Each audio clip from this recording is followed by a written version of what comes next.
What's up, everybody? Matt Gajewski here, back again with the Stochastic DFS channel.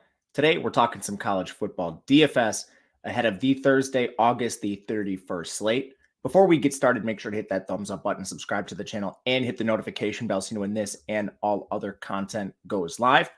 And before we get started, we are brought to you by Caesar Sportsbook. Offer perfect for the start of college football season. It's a new offer. You're going to bet $50 and you'll get $250 in bonus bets. You'll get $50 immediately when that first bet settles, and then you'll get $50 on each of the coming weeks. So that's $50 per week until you get up to that $250.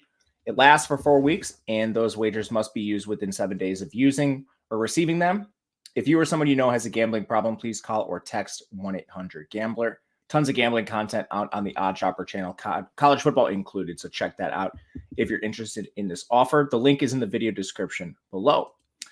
All right, couple housekeeping things for the week 1 video. The data sheet is back next week. Just so many changes with these teams that it didn't really make a lot of sense to put together, changing environments and stuff. So we run into the 1 week problem of what do I show you? What do I talk about? So you're going to see my face the whole time. If you'd rather listen on podcasts, completely understand. And I'll be rifling through tabs to try to break these teams down for you guys. So if I need to pause for a second, excuse me, just want to get that out ahead of time. But let's dive right in. DraftKings gave us 11 games because there's a million FCS games on the slate. I believe it's 11. I don't know. There's a lot. Regardless, we kick off with Elon taking on Wake Forest. Some of these games don't have projections yet. So I used S&P Plus projected spread. It's going to be close to that. So Wake Forest and Elon, the spread is going to be around 22 points in favor of Wake. The total in the game is 52 points. So right away, we've got Elon with a 15-point implied team total. Wake Forest comes in at 37. That's one of the higher marks on this slate. And for Elon, this is a pretty good team. I'm actually somewhat interested in them against the spread here. We'll see if we get like a 24, so then I'll probably bet them. But as far as Elon goes, they played Vandy last year. They only lost 42-31. They play really fast, about 66 plays per game. They only throw 42% of the time, though, so really run-heavy team. And they had a decent dual threat last year, so maybe they moved more to a pass-heavy offense this year. The prior year, their pass rate was actually 54%, and they moved to Matthew Downing under center. So I think they probably do pass more. As far as Downing goes, I'm not really interested in any of these FCS quarterbacks. You know, if I had to pick one, Downing's probably near the top of the list because he's been to like 8 Power 5 schools at this point, but he's still 5,700. He's not mobile at all. I mean, team total here is still low. He's played poorly at every step of the way. I mean, he's at TCU, he's at Louisiana Tech. I believe he started with Georgia. So as far as FCS quarterbacks, he's pretty good, but just not really anything I'm too interested here. Elon doesn't have their starting running back in the player pool. So, I mean, ignore the running back position. And then at receiver, this is a complete mess. I think you're probably looking at some combination of Jordan Bonner and Chandler Brayboy as the top 2 guys. John Carlos Miller's also back here, but not a great feel on this situation. None of them project particularly well. If I were playing one of them, it would be Bonner, just as the returning leading receiver on the team. But yeah, it's a pretty gross situation overall. I think you're going to see a lot of timeshares. Second guy I'd play would be Brayboy, but you're going to find players that project better than these two. Brayboy is the Stoneman if you need a name. For Wake Forest, massive team total, so we need to consider them here.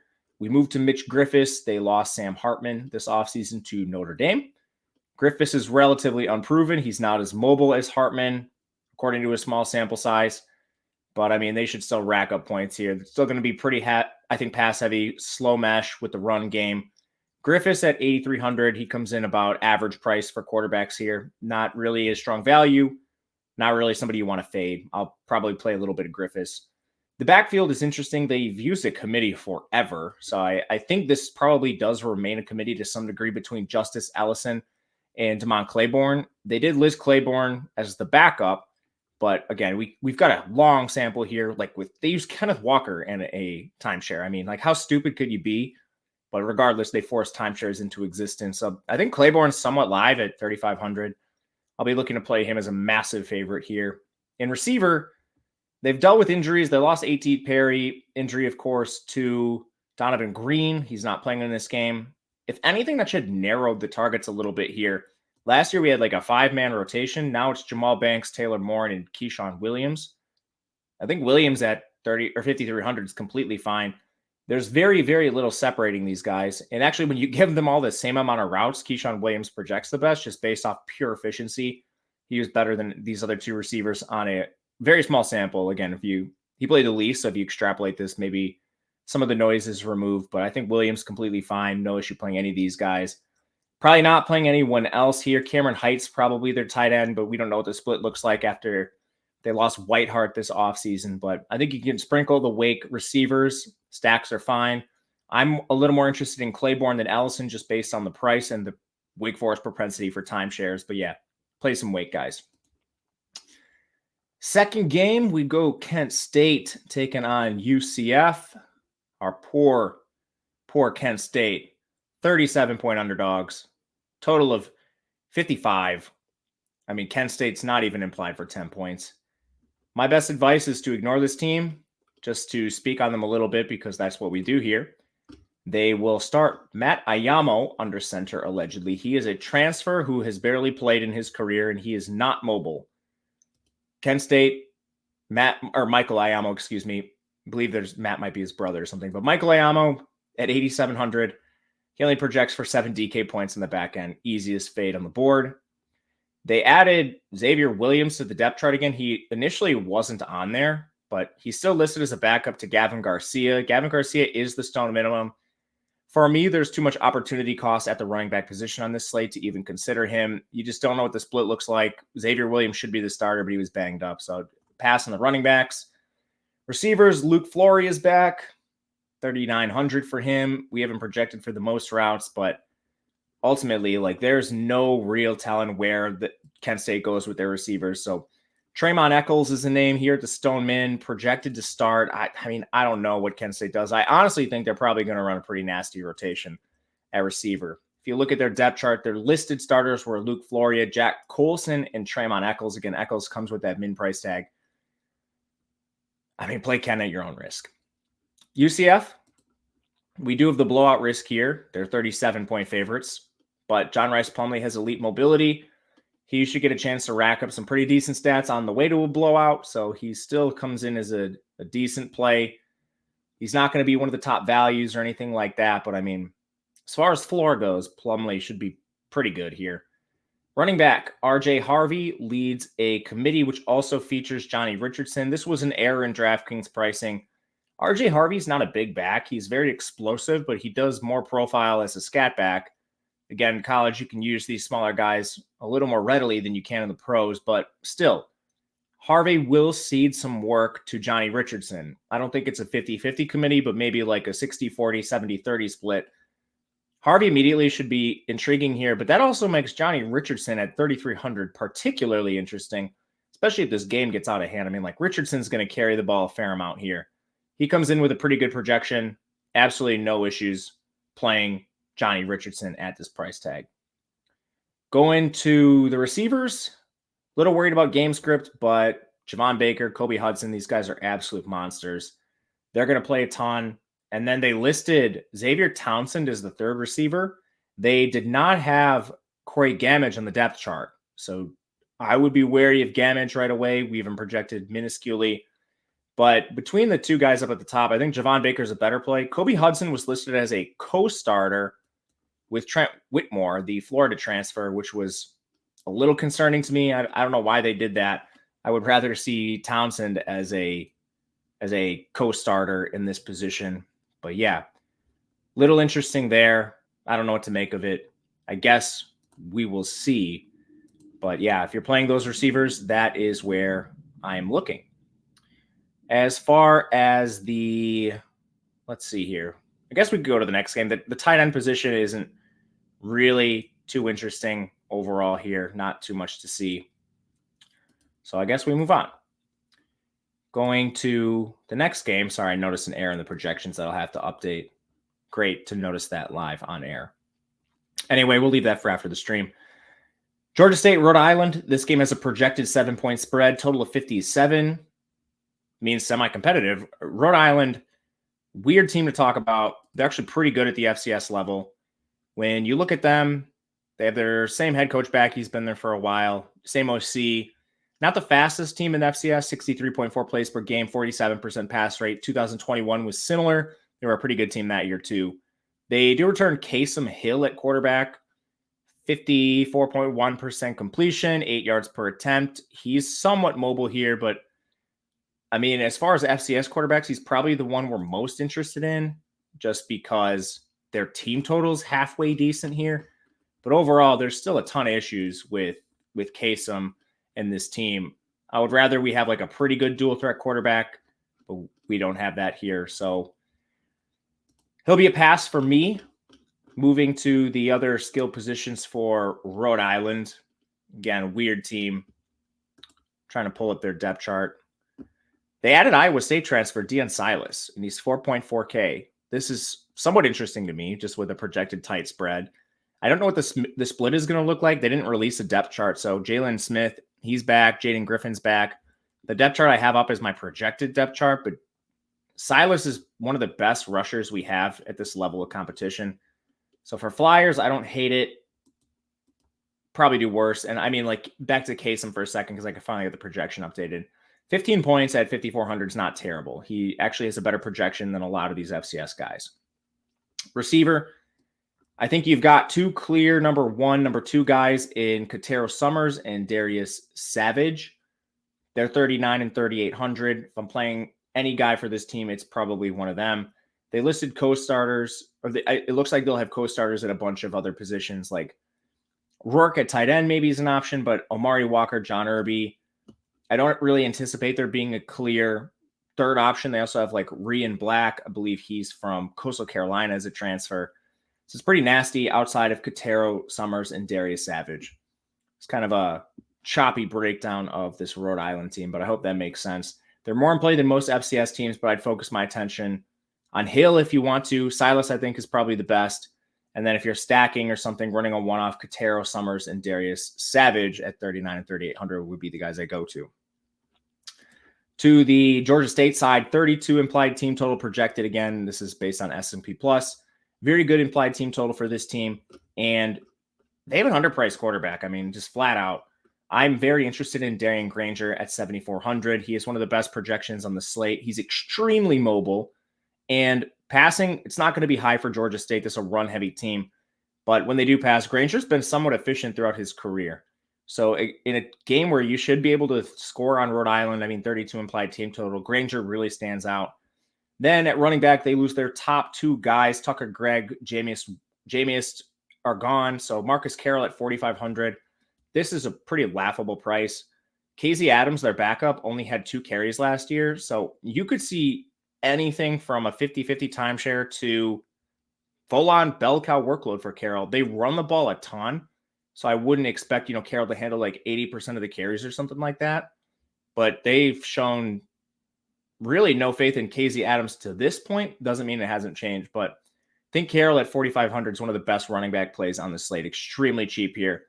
And I guess the only other concern here is that Georgia State historically doesn't throw a ton to their running backs. All those guys, Jamiest and Tucker Gregg, they were all single-digit catch guys. Marcus Carroll was a part of that too.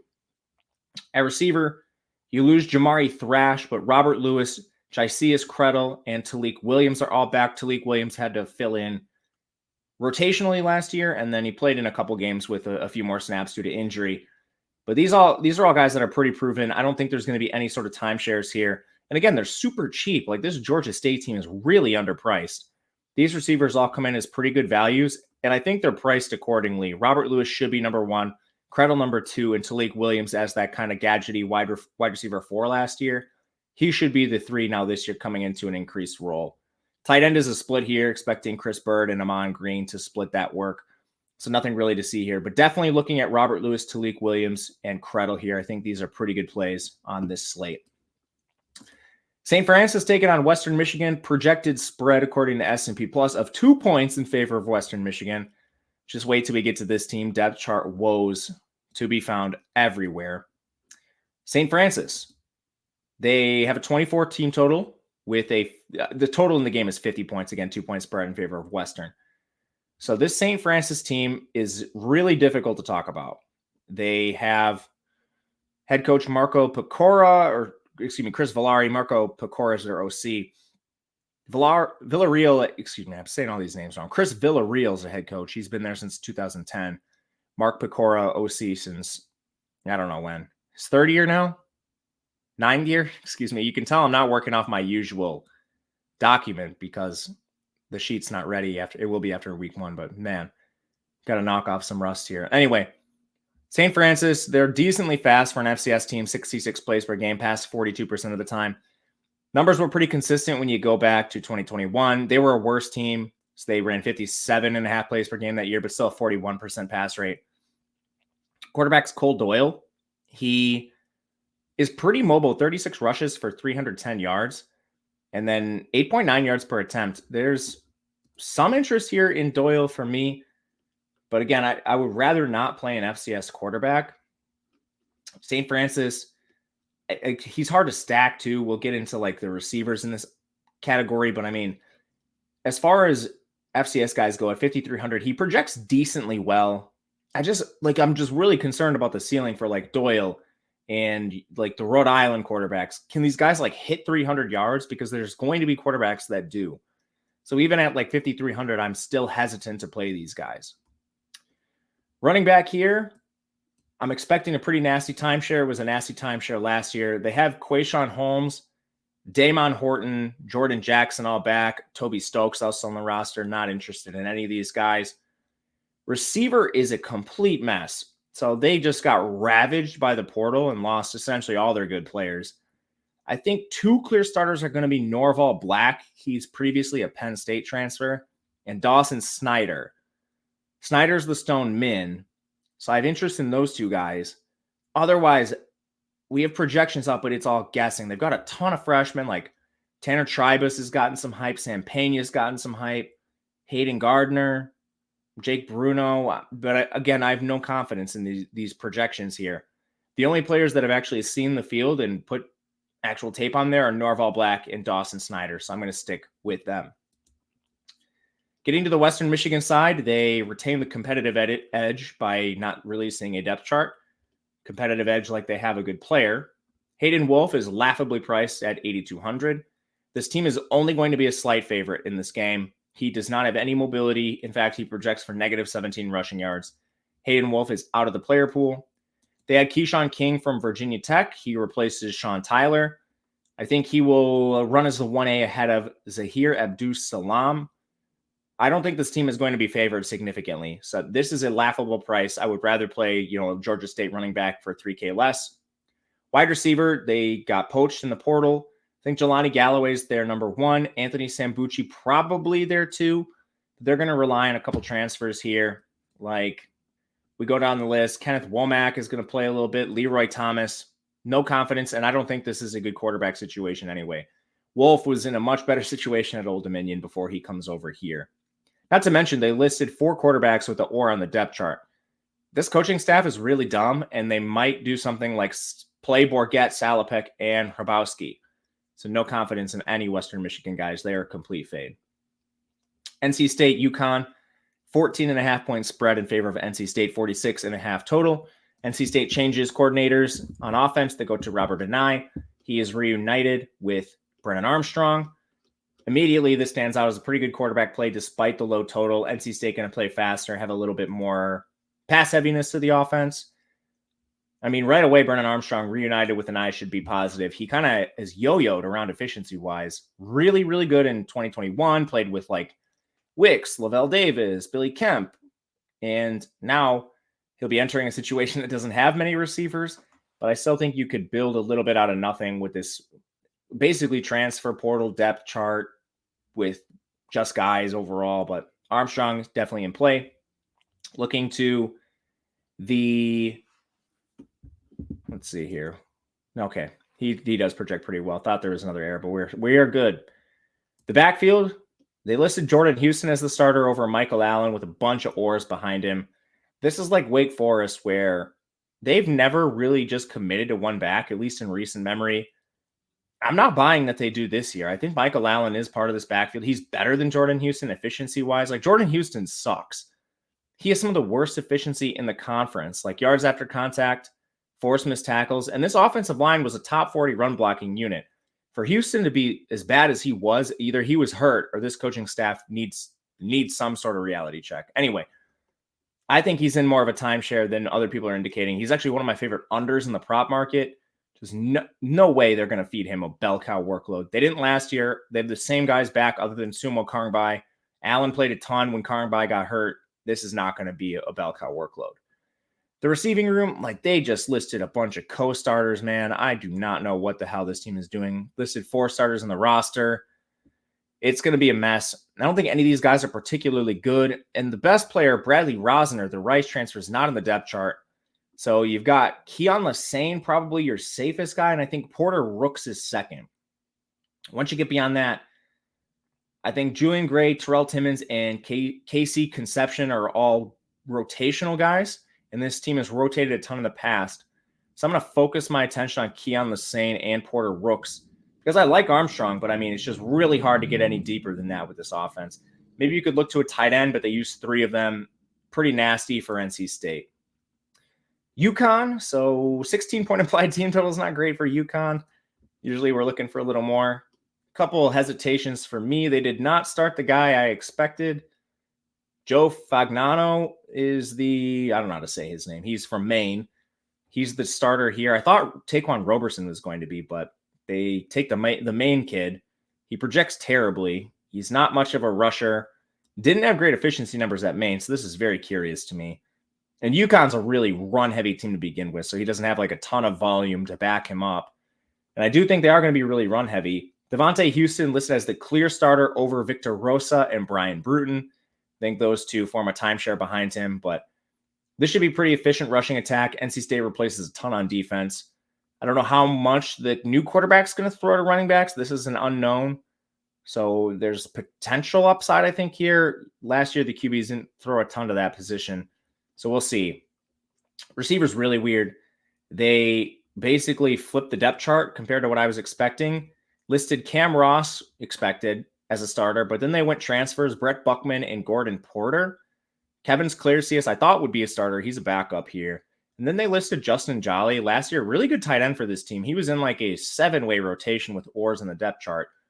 So, I mean, like, I think you could throw shots on Ross, Buckman, and Porter, but it's going to be a really run-heavy team. And I don't know what this Fagnano guy is going to give you at 5,100. So we'll see. It's probably just a wait and see. Better options at cheaper prices for UConn. Florida, Utah. We got the news that Cam Rising is out. I have not updated the spread here. It was 4.5. I imagine Florida takes some money. Total of 45.5. I imagine that also goes down. Utah's a mess without him. So for the Florida side, Graham Mertz at 7,600 does not project particularly well. He can't run. He's never been an efficient passer. This is a run-heavy offense. Not sure much more needs to be said. The weakness of Utah's defense is their run D, but I don't know how much they're actually, like how many points are going to be scored in this game. Montreal Johnson, 6,700. Trevor Etienne at 5K. It's like a 55-45 split. Their prices should probably be closer, which makes me lean Etienne's way. He's a better value projection, but they also have a 4-star Tryon Webb in the picture. Who knows what this rotation looks like? I think these are middling plays, GPP plays, if you will. The receiving game, I don't think they throw a ton, especially in games like this, where they have a clear advantage up front and over this Utah defensive line. But Ricky Pearsall is the clear number 1 here. Then they listed some co-starters and players we weren't expecting. Caleb Douglas was listed as a starter, and then they went with Khalil Jackson as their other starter. Khalil's the Stoneman, so you could definitely play him. But backups, Marcus Burke was a backup. That was surprising. A number of other players as well, like most of their freshmen were too. Eugene Wilson, Andy Jean. I mean, those are really highly recruited players. Don't be surprised if they pop at some point, but listed as backups for now. I think you can stick with probably just Ricky Pearsall, and then I'll play some Khalil Jackson at the Stoneman. Like last week, just probably mixing Stoneman guys, and hopefully you run into a Buffelli Ashlock, but we will see. Utah. Cam Rising's out, so lost Gross. That means Bryson Barnes is going to start. He has decent mobility to this point in his career, so he comes in with a 24-yard rushing projection. Again, we're working with tiny samples. Rising is really efficient, so his loss cannot be overstated. Utah is going to continue to decrease in terms of their advantage against the spread. Wouldn't be surprised if this ends at like a pick 'em. So he doesn't project well now, and I don't think it's going to get any better through the week. That is Barnes. We never projected Rising as the starter, so take that for what it's worth. Backfield, Jaquindon Jackson probably sees more volume here, where I imagine it likely going to bump his projection. But again, worried about like game script stuff now and just overall point totals. But he's super good. He's not too expensive at 6,500. If you want to take like a stand on Jaquindon, I have no issues. The one problem with him is Micah Bernard's their pass catching back. So you don't have a ton of receiving upside with Jaquindon Jackson. He's kind of got a score, which makes me think he's a little overpriced. And then who knows how much they play like Jalen Glover's their 3. Wide receiver, Devon Vele's back as their 1. It looks like Money Parks is going to be their 2. And then they listed co-starters between 4-star freshman Mikey Matthews and Florida State transfer Micah Pittman. Without Rising, I'm not playing any of these guys. Brant Kuithe is really cheap. We did not get news on Kuithe as of recording this, so monitor that. Kuithe is super cheap at 3,700. If he's out, Thomas Yasmin at 34 is definitely going to be in play. They run a lot of too tight, and he's going to be their number 1 tight end. So Yasmin, one guy I'm really isolating for this Utah team. South Dakota, Missouri. Good old South Dakota, projected 35-point underdog according to S&P Plus. Gives them a whopping 4-point implied team total. Do yourself a favor, cross this team out. We'll move on. Missouri, 35-point favorite. Their coach came right out and said they're going to use 4 quarterbacks. Do not use Brady Cook, Sam Horn, or Jake Garcia. In the backfield, Cody Schrader leads a committee between him and Nathaniel Pete. I think these players are somewhat live. They're going to crush this South Dakota team. So Schrader, he projects as like a middling value. Pete is a little bit expensive for... He's more of a backup. He started in a timeshare, but really he lost his role at the end of the year. So likely gets worked in, but man, no confidence here in Pete, really. Excuse me, I had to clear my throat. Try to do that off stream. Sorry. Receiver. Luther Burden, Mookie Cooper, and Theo Weiss project to be the starters here. I think Burden probably leads this team in targets. More of a gadget guy. Try to use him a lot against the run. He wasn't particularly efficient last year, but he's also a freshman. So, I mean, room to grow for Burden. I have no idea if I'm stacking these guys or not just because of the quarterback rotation here. And who knows what they look at. I think throwing a one-off at Burden, Cooper, or Weiss would be okay. My preferences would be Burden or Weiss just based on talent. Cooper's played a ton in the past and never really shown much. So that's where I lean, but probably just going to take a couple shots on the runners here. Again, the 3-way quarterback committee really renders this team a little bit more difficult to play than normal. Going to Nebraska and Minnesota right here. 7-point spread in favor of the Gophers. Nebraska, 7-point dog, 18.25 team total, 43.5 total overall. Not ideal. I'm still interested in Jeff Sims. He's really cheap.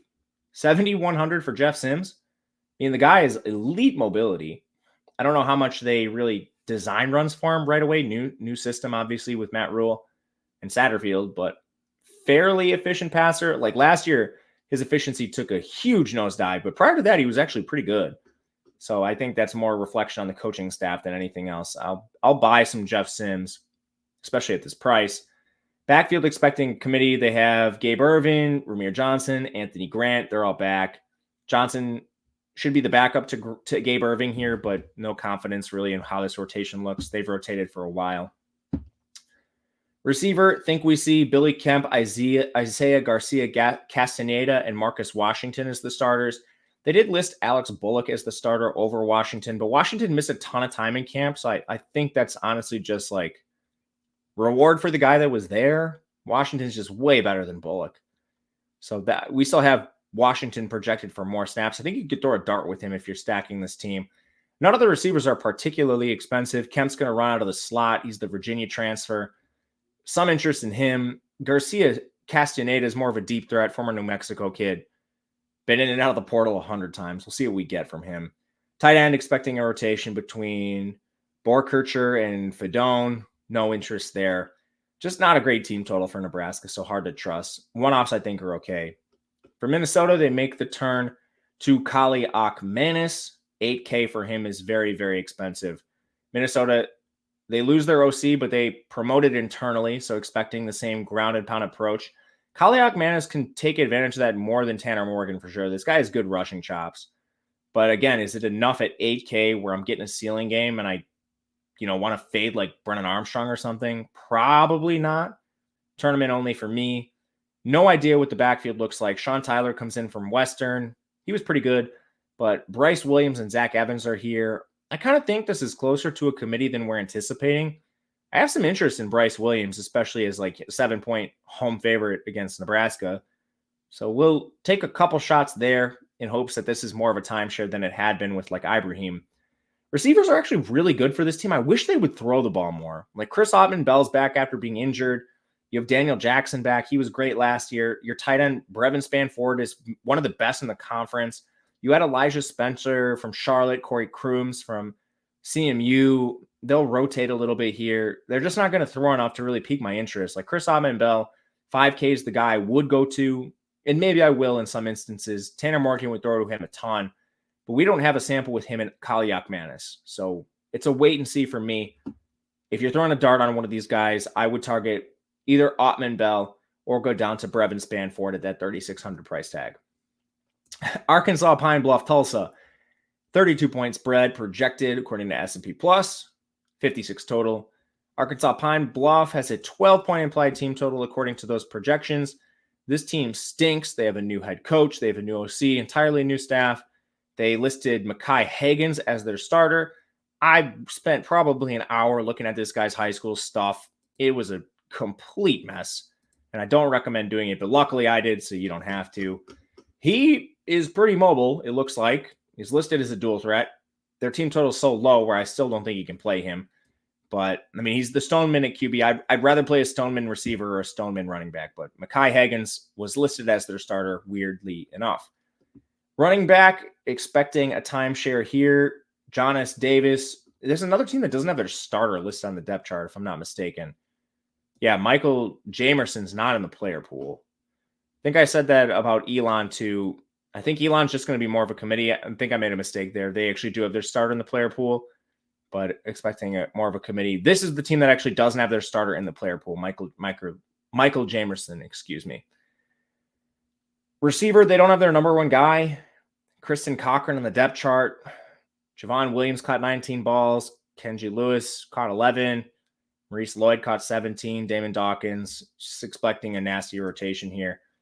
We don't have anyone higher than 6.2 points on DraftKings projected, so we will avoid Arkansas Pine Bluff. But Tulsa, we will not. Braylon Braxton is back. He is a monster projection based on this team total, really more than anything else. 44-point implied team total, trails only UCF. And this one has a slightly tighter spread. I mean, they lost a ton of quarterbacks in the transfer portal, so Braxton, the seed kind of just opened up for him here. If he plays the whole game, he's probably going over 300 yards. He rushes a little bit. He's a solid quarterback, even though he's super expensive. The backfield, I think Jordan Ford's going to lead this. And I think Bill Jackson and Taj Gary rotate in, but I think Jordan Ford is a pretty clear projection here. And he's really cheap. So, I mean, like, rather than play one of those expensive scrubs, I would just rather play like Georgia State back, Cameron Carroll, and then Jordan Ford here. Save yourself a lot of money and then get some elite quarterbacks. Receiver, they listed Braylon Presley, the Oklahoma State transfer, as a running back. He is not. He plays receiver. I don't know why they did that, but he's really hard to play because of it. Anyway, they have a couple other guys listed as starters. The biggest question here was Malachi Jones for me. They listed him as a backup, and I don't know why. But the other starting receivers were Marquise Shoulders and Devon Williams. Those guys are 3,300 and 3K flat. Tulsa passes a good amount here, and I think they will this week, even as massive favorites, especially breaking in these new players. Like, I don't know who these guys are or why they're listed as starters, but alas, they are, and they're cheap. So take some shots. Next game, we've got two left. North Carolina A&T UAB. UAB is a 13-point favorite. Total is 47, projected according to S&P Plus. North Carolina A&T, I guess one of the better teams FCS-wise on this slate because they have a relatively decent team total. They listed co-starters at quarterback Eli Brickhandler, no joke, Eli Brickhandler, and KJ White. They're both mobile. Had to go back and look up their high school tape too because Zachary Yeager started last year, but he's out on the depth chart at least. He's not going to start. So yeah, I mean, can't play a timeshare FCS quarterback game, just not the way it's going to work here. Running back, they landed transfer Kenji Christian from Virginia Tech. They also have Wesley Graves and Charlie Dixon. I think you probably see Graves lead this over Christian, but it's probably going to be close to a 50-50 committee. I don't hate throwing a dart, but also don't love it. Team total is just low. Receiver, I think we're going to see Jakari Caldwell, Amonte Jones, and Taymon Cook as the top receivers. Cook is the stone min. Immediately have the most interest in him. But again, we don't know how much this team is going to pass. They have unsettled quarterback situation. It's going to be tough. The last thing I'll say about this team is they have Elon's old OC. Elon plays really fast. They're just really run heavy. And I think they're going to do that with the dual threat signal colors they do have. So not a ton of interest in the NC A&T receivers. Probably just a Taymon Cook or pass. UAB, this team is a complete mess, but they're playing an FCS team here, which is positive. Listed Jacob Zeno as the starting quarterback. They're not going to pass a ton, so not really much interest in Zeno. Middling play here. I significantly question the upside. Jermaine Brown's one of the middling running backs, middling price-wise, or I guess I should say semi-expensive at 6.2K. Running backs are really cheap. Ton of interest in him. He'll take over. And we've seen him handle bell cow workloads before in the past, but they also run the ball so much that Isaiah Jacobs, the listed backup, should be somewhat intriguing here too at 4,100. Going to play both these guys in some capacity. They don't pass a lot, so it's really hard to target a receiver. I think basically Tajuan Palmer at 4,600 is your best option. And then I think they probably rotate a ton here. Like maybe TJ Jones, a wide receiver 2 from last year. The rest is pretty difficult to get to, I won't lie. Samaria Rudolph, Iverson Hooks, Fred Ferry are all projected to be in a rotation. Pretty nasty here for UAB. Palmer, Jones, or pass, in my opinion. Last game, Southern Utah takes on Arizona State. 23-point spread, 55 total here. Southern Utah, this team does play decent in terms of pace. They do throw the ball a decent amount, 51.5% pass rate. They don't use a tight end a ton, so maybe we could look at some receivers. But they have Justin Miller coming back under center. The problem with him is that he doesn't run the ball at all. He has negative rushing yards in his career. When your team total is this low, it's just really hard to target these guys, especially at 6K. You need to have some mobility. He'll be a pass. They do add Arizona transfer James Bowles. Have him in a timeshare with Jordan Jefferson, but don't feel great about either of these guys. Just don't know what the split is. I would rather play a different, cheaper back. Wide receiver, I think we can get to some of these guys. Timothy Patrick, 4K. Isaiah Wooden, 3,900. They use Wooden a lot as a rusher, too. He had like 20 carries or something last year. He projects for about 18 yards on the ground for us. He has the highest projection, so I just straight up play him. But I think Ethan Bolingbrook's the 3. These receivers aren't the worst plays on the slate, according to the projections, as FCS guys. So definitely not out on them. Probably mix in some Wooden especially. Our final team, Arizona State. New coaching staff, Dillingham's there. They named the freshman Jaden Rashada as the signal caller. They're 23-point projected favorites with a 55 total. That gives them a 39-point implied team total according to S&P. Expecting them to be much run heavier this year with Rashada under center, the new coaching staff. But Rashada still has a great projection here. They might split him a little bit with Trenton Bourguet. Really heated QB battle coming out of camp. So I don't know about full playing time. But Rashada still should be a consideration. Just the mobility, the athleticism, it makes sense. They have Cam Skatibo coming in via the transfer portal at running back. They've used bell cows in the past, and Dillingham, he did use a timeshare at Oregon, like with Bucky Irving and whatnot. So Cal transfer to Carlos Brooks might factor into this, but I think it's worth taking a shot on both these guys. 5,900, 5,400, no issues whatsoever. Receiver, Elijah Badger suspended for the first half. Kind of impossible to play at this price. They have Xavier Gulleroy coming in via the transfer portal, listed as the other defined starter. Otherwise, they listed Giovanni Sanders as a co-starter on this team, which was a bit surprising. Co-starter with Melquan Stovall. So while Badger's out, I would expect those two guys to be the primary receivers.